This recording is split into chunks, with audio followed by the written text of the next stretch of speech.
What's happening, everyone? Just another update here. As you can see, I've finally put the rest of the styrene in back over here. I haven't decided what's going to go over there. I'm still debating. There's a couple options from the Summit Custom Cuts who make the CVS, and then also the Taco Bell I have. So one of their kits back over there, maybe like I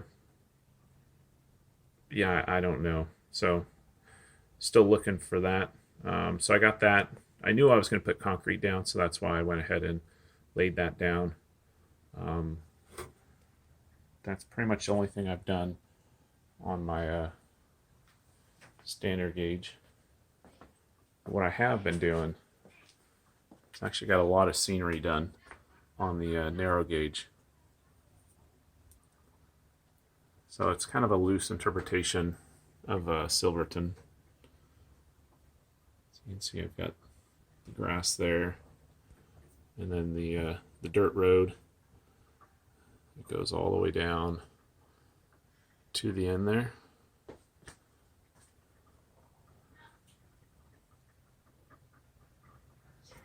The switch stands, I have to actually, I put them in a lot closer than they should be.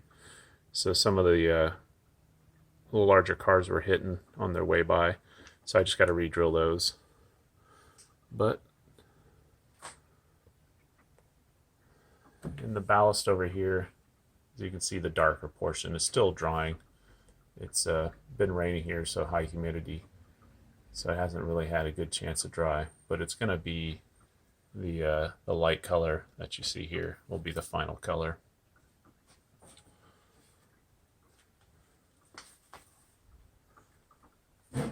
So this is the final placement of all the buildings.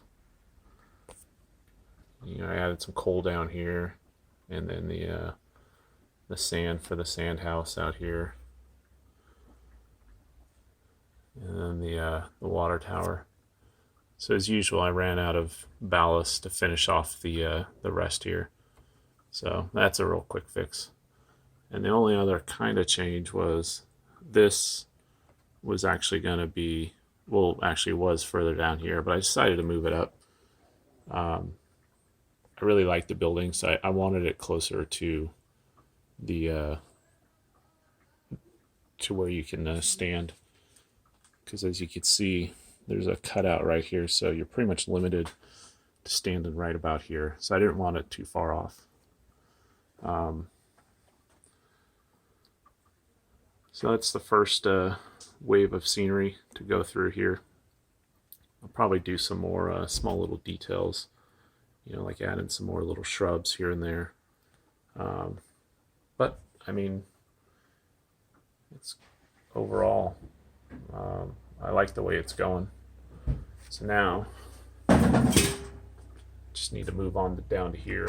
So I've already got, these buildings are in their final position. So the scenery should go pretty quick. Well, not really quick, but fairly quick. Because for me to do like this section to about here, it's a couple hours. Just because there's so many different layers of dirt. And the way I do mine is I first lay the paint down.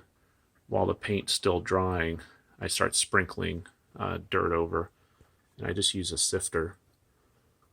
And then once that's down, then I wet everything with the alcohol mix, and then go ahead and I use the thin matte medium,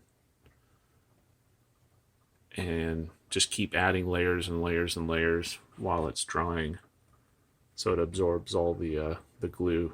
And then the final product, it's super tough. So so that's the only real true updates, other than just I did some cleaning, just took the vacuum and vacuumed everything up and just kind of rearranged some of the cars. Oh, the one other thing I did get,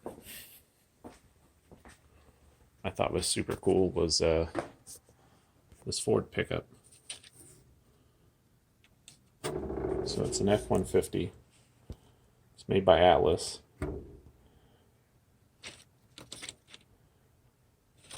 Pretty well detailed. I mean, real clean paint. It's got the silver stripe. It's even got the Ford on the rear there. But I actually own one of these trucks in real life, long bed, regular cab, but mine's a 4-wheel drive.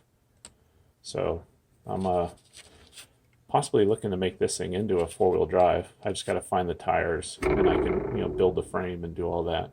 But pretty excited when I saw that. So not bad. It's 16 bucks. It's about normal for what you pay for a better of the HO vehicles, because there's only so many modern HO vehicles out there. Yeah, but other than that, not much else happening. So if you guys have any questions or anything, just go ahead and leave them. Thanks.